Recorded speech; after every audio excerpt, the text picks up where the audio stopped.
These aren't stories, they aren't myths. This actually happened. Welcome back to True World Chronicles, with another unexplained reality. Across jungles, deserts, and brutal coastlines, nature didn't just destroy civilizations, it erased them. Forests swallowed Minoan cities. The rain shut off and the Akkadian Empire collapsed. A Roman city was wiped out in a single violent moment. And somewhere beneath the sand, a Stone Age village was buried by wind and sea. These weren't accidents. This was the planet rewriting history. All over the world, there are places where entire civilizations straight up disappeared. Massive cities, millions of people, giant monuments built to last forever, and then gone. Not because of war, not because of invasion, but because the planet decided it was done with them. In this episode, we're diving into 15 lost civilizations that vanished without a trace. Ancient worlds that were way ahead of their time and still got wiped off the map. These societies built huge monuments, mastered their environment, even tracked the stars, and still got muted like they never existed. We like to believe our buildings will last forever. History says otherwise. All it takes is the ground to move, the rain to disappear, or the ocean to pull up like, yeah, this is mine now. This is the real story of why nature tried to delete these civilizations, and honestly, it should make us a little uneasy. But this isn't just doom and disaster. These are comeback stories too. Because centuries later, storms peel back the sand, jungles crack open, and new tech lights up the ground, accidentally revealing entire worlds that were supposed to stay buried. Civilizations lost, secrets exposed, and a reminder that nothing is permanent. Let's start from number 15. Yeah, we're talking about Atlantis, the most legendary lost civilization ever imagined. So here's how this story starts. Around 2,400 years ago, a Greek philosopher named Plato drops this wild story in his writings. He talks about an island empire way beyond its time, crazy technology, massive cities, powerful fleets, and enough wealth to flex on the entire ancient world. According to Plato, Atlantis wasn't just big, it was unstoppable.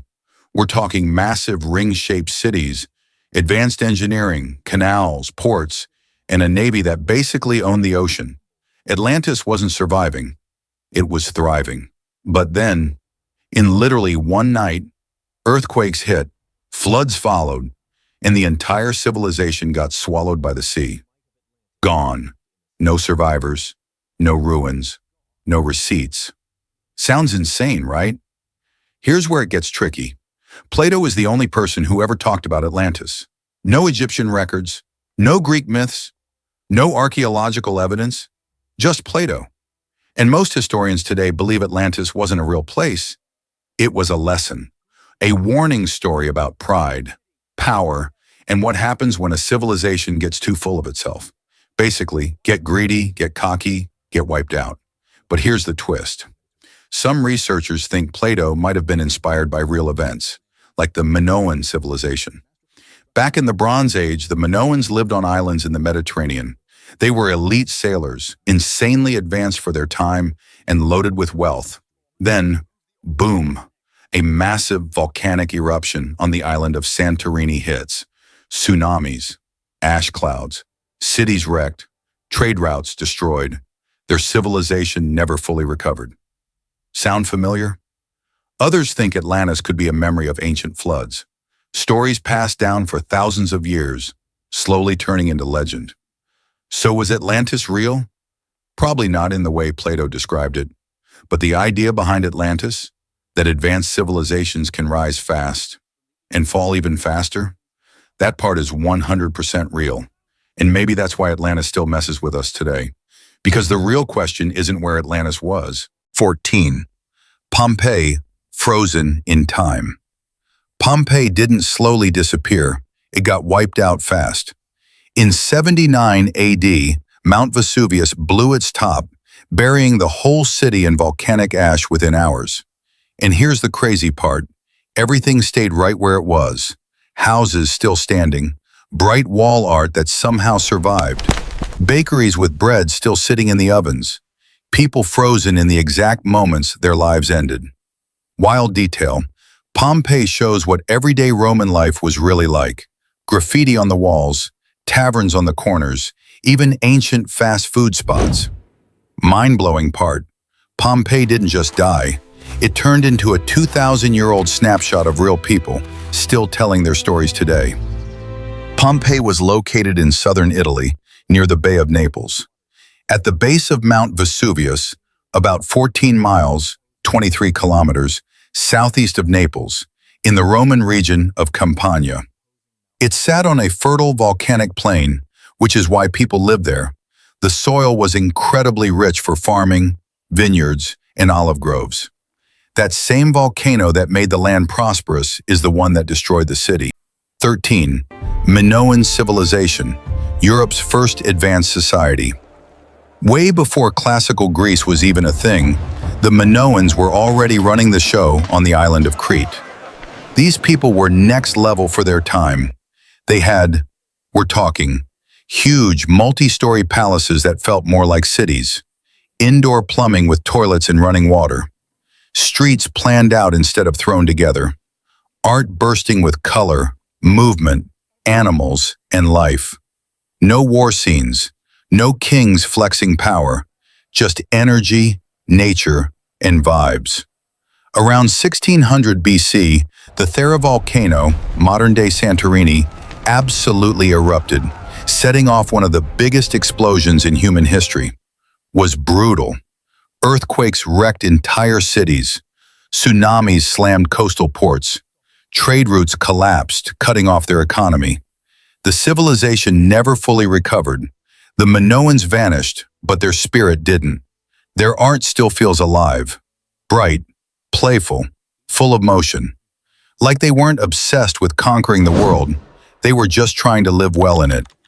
Europe's first advanced civilization didn't go out with a war. It faded after the Earth itself turned against it. 12. Indus Valley Civilization. The Indus Valley Civilization did not fall to invasion or war. It weakened as the climate changed and the rivers it depended on began to disappear. 5,000 years ago, along the banks of the Indus River, a civilization of extraordinary order rose. Its cities laid out in perfect grids, its bricks standardized across thousands of kilometers, its homes supplied with water and sanitation unmatched until modern times. The Indus Valley civilization thrived not on kings or conquest, but on engineering, trade, and the dependable rhythm of the monsoon. Yet around 1900 BCE, that rhythm faltered as a global megadrought weakened the rains, and silent tectonic shifts diverted the great rivers that sustained its eastern cities. Drying the Gagar Hakra and starving the land of life, forcing harvest to fail, civic authority to collapse, and once proud streets to fill with decay. There was no invasion, no final battle, only a slow exodus as families abandoned the great cities and migrated east and south, carrying their knowledge into new landscapes, leaving behind ghost towns buried by sand and a lasting lesson etched into history. Even the most precisely engineered civilization remains ultimately at the mercy of climate and the rivers that give it life. 11. Maya civilization, a kingdom starved by the sky.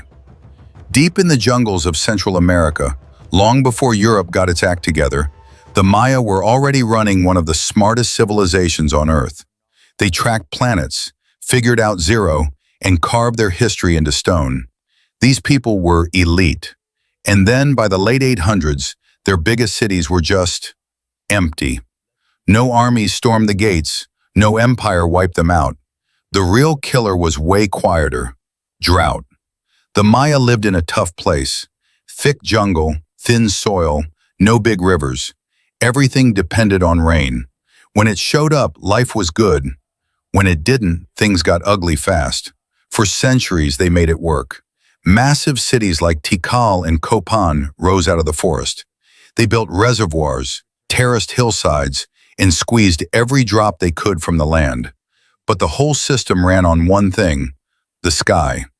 Rain wasn't just weather, it was religion. Kings claimed they could talk to the gods, especially Chak, the rain god. As long as crops grew, people believed. Then the rain stopped. Between 800 and 950 CE, the region got slammed with repeated mega-droughts.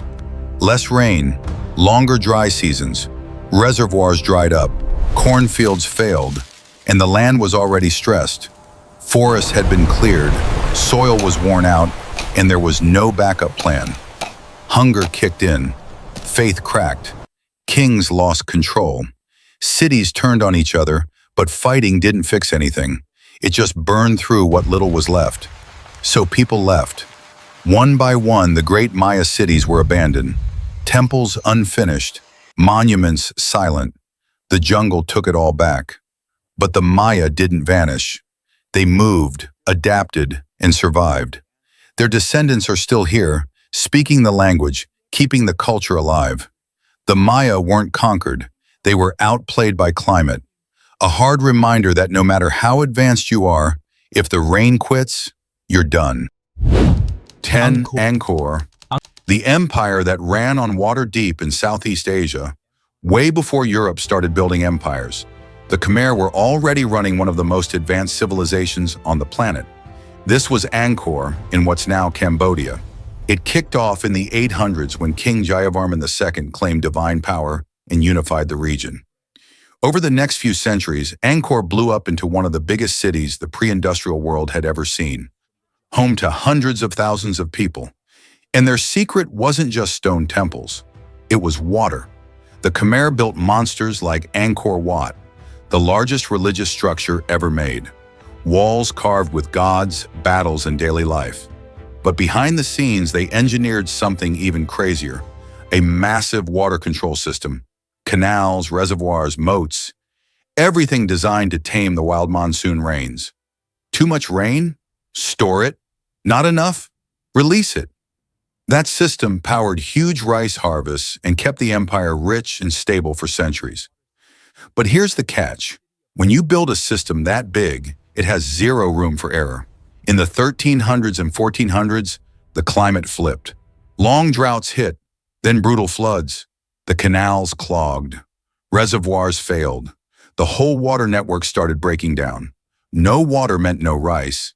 No rice meant no power. At the same time, enemy kingdoms, especially Ayutthaya, started pushing in. In 1431, Angkor was sacked. The city didn't vanish overnight. People slowly walked away. The jungle moved in.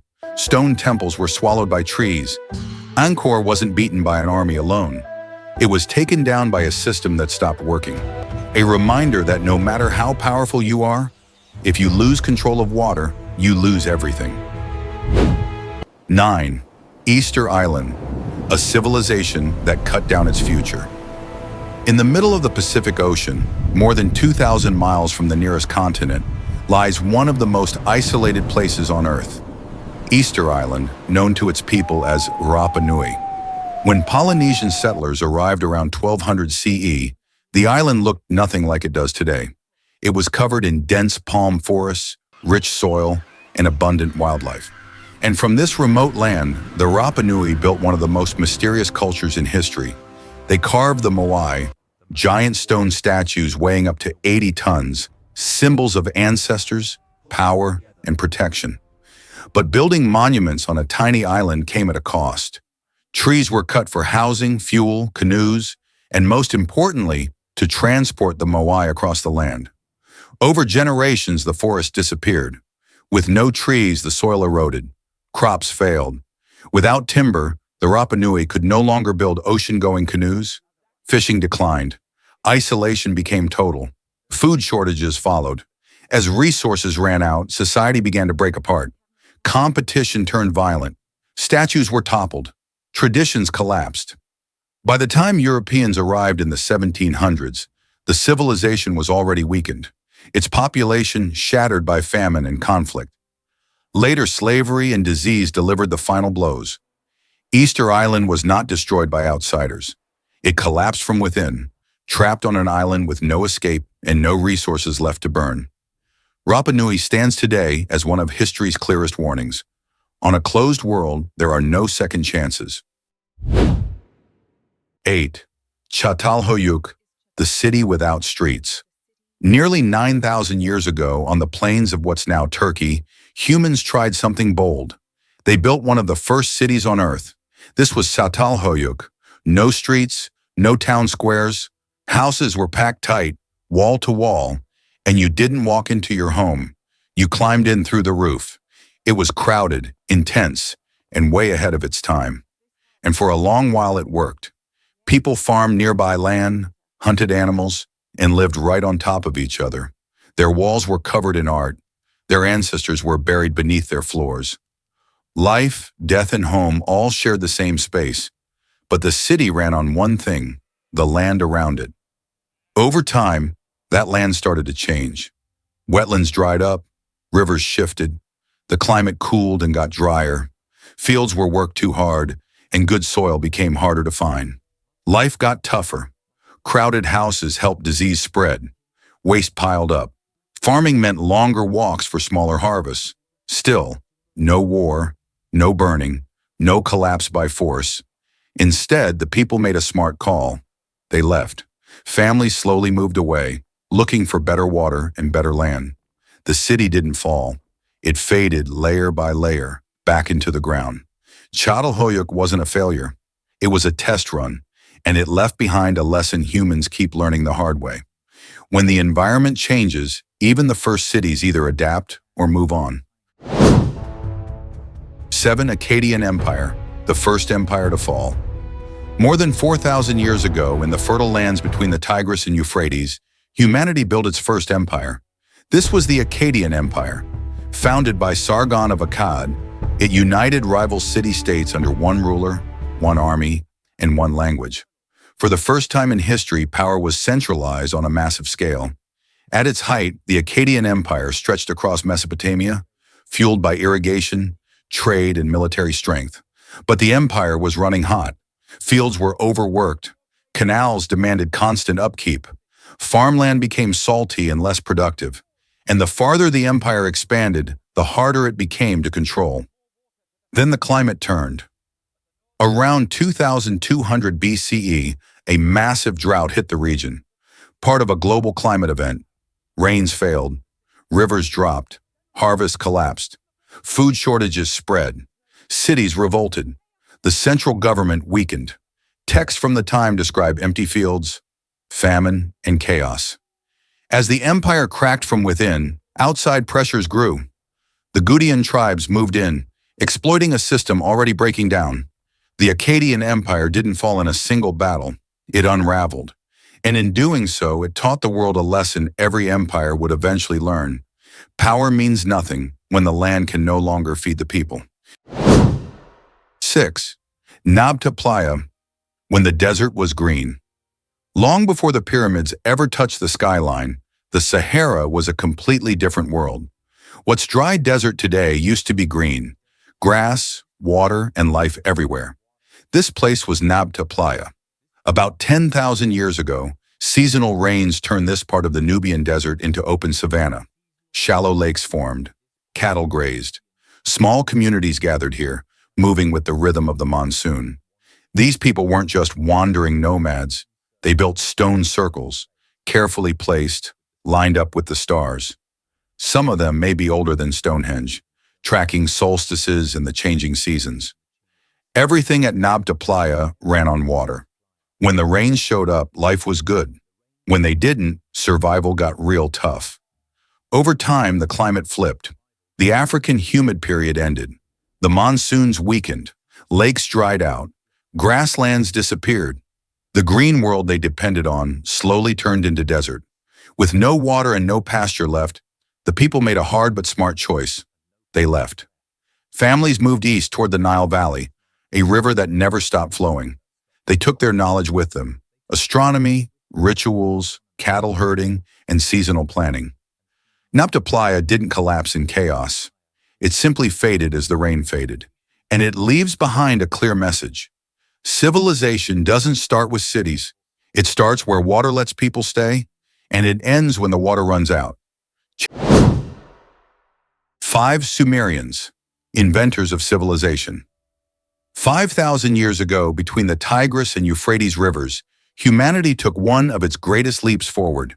Here in ancient Mesopotamia, the Sumerians built what many historians consider the world's first civilization. They gave us writing, the earliest known system called cuneiform, pressed into wet clay with a reed stylus. At first it recorded grain and trade, but soon it captured poetry, prayers, laws, and personal letters, revealing real human voices across millennia. They created law, long before kings carved rules in stone.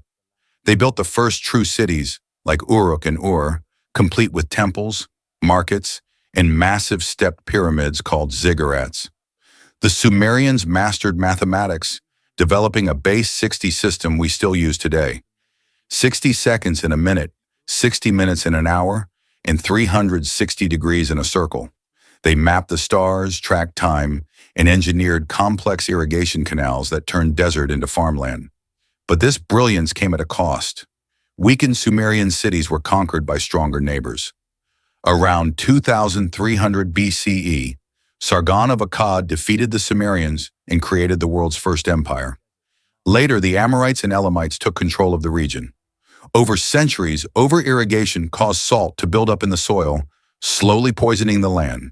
Crops failed, power shifted, cities declined. Yet even as their civilization faded, their ideas endured. Their tablets preserved love poems, school exercises, hymns to gods, and letters complaining about bad customer service, reminders that these ancient people thought, felt, and lived much like we do. 4. Ancestral Puebloans, Reshur and Asasi, when drought drove them out. The ancestral Puebloans, often called the Anasazi, were a Native American culture that lived in the American Southwest for over 1,000 years. They built some seriously impressive stone villages and cliff dwellings in what's now Arizona, New Mexico, Colorado, and Utah. They survived in a really dry landscape by mastering dry farming, growing crops like corn, beans, and squash. Water was everything, and for a long time, they figured out how to make it work. Their system supported large communities for generations. But starting in the late 1100s, things took a turn. The region was hit by long, brutal droughts that lasted decades. Rain became unreliable, crops started failing, and food got harder and harder to come by. With less water and food, life got tense. Farming stopped being sustainable, and competition for resources likely increased. One by one, villages were abandoned, including famous cliff dwellings like Mesa Verde. By the late 1200s, much of the area had been cleared out. The people didn't vanish. They moved on, heading south and east to places with better water. Their descendants became today's Pueblo peoples. The ancestral Puebloan story shows how years of drought and environmental stress can push even well-adapted societies to leave everything behind and start over. 3 Norse Greenland settlements back in 985 CE. Eric the Red rounded up some Norse folks and headed to Greenland, setting up the eastern and western settlements. These guys were basically running farms at the edge of the world, raising cows and sheep, growing some barley and hay, building stone houses and churches, and even hustling walrus ivory back to Europe. Life was chill, as long as the weather cooperated. By the 1300s, things got real rough.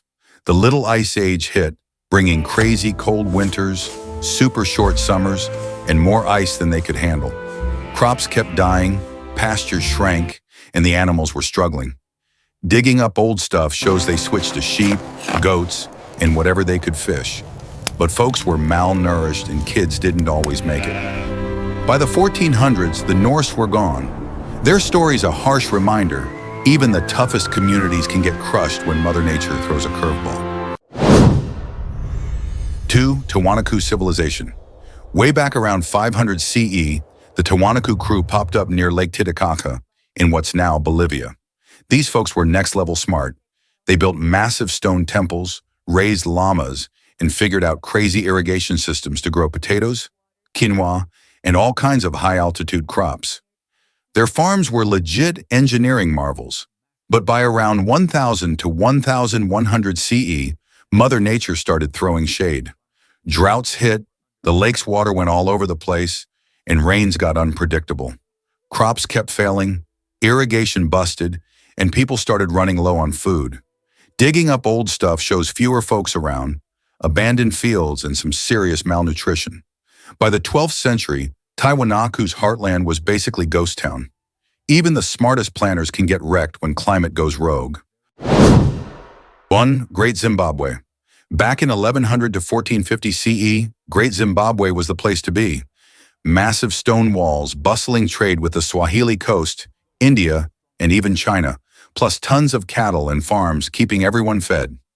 Life was looking pretty solid, but over time, Mother Nature started hitting hard. People cut down too many trees, the soil got wrecked, and overgrazing made things worse.